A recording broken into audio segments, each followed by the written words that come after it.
Kaya po yan.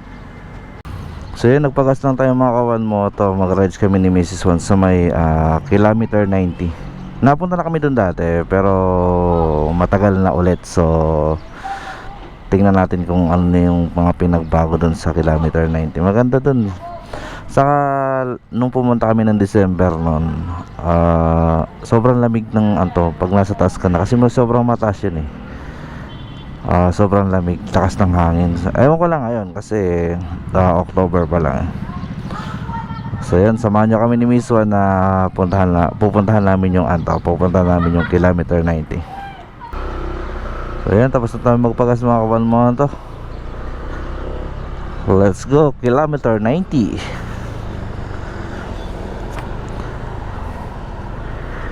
Kilometer 90, kung tawagin sa Little Baguio and Infanta Quezon. Malapit na tayo sa tinatawag na lihim na lagusan. Kasi pag nakita mo yung daan na yun, akala mo wala talagang dadaan. Sa may unahan. Bali itong lugar na ito mga kawan mo to, bali Santa Maria, Laguna na to. Ito yung mga kawan mo to, yung tinatawag na to na lihim na lagusan. Lihim na lagusan. Ganda no, parang parang painting.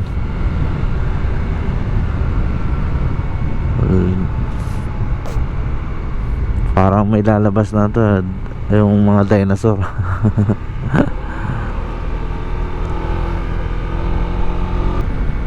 Ito yung siguro yung nag-landslide dati. Yan napabalita. Nalaglag yung kalahati oh. Sobrang taas. Thank you po. Iba yung simoy ng hangin dito. Lamig. Ayan. Dumami at tindahan dito.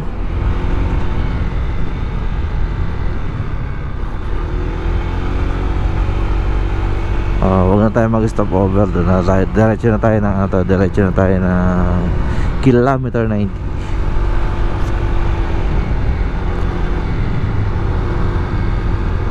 Yan, welcome to Santa Maria, Laguna. Yan, welcome to Infanta Quezon, kilometer 90. May ibang daanan na. Yan no, Infanta Quezon, Little Baguio.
Ay, daan, baby.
So yun mga kawan moto, hanggang dito na muna yung vlog ulit natin. Next side hanap ulit tayo ng mga papasyalan natin. Kahit yung iba, yung mga matagal na nating napuntahan, pupuntahan ulit namin ni Mrs. Juan. Kasi siyempre yung iba ini-improve din nila yung facilities nila. After a year, babalikan natin yung mga napuntahan natin. So yun mga kawan moto, hanggang dito na muna yung vlog natin. Hanggang sa mga susunod na vlog natin, hanap tayo ulit ng mga tourist spot. Palambing naman ako sa inyo mga kawan moto, pa-like and share ng ating video sa ating YouTube channel. Peace out.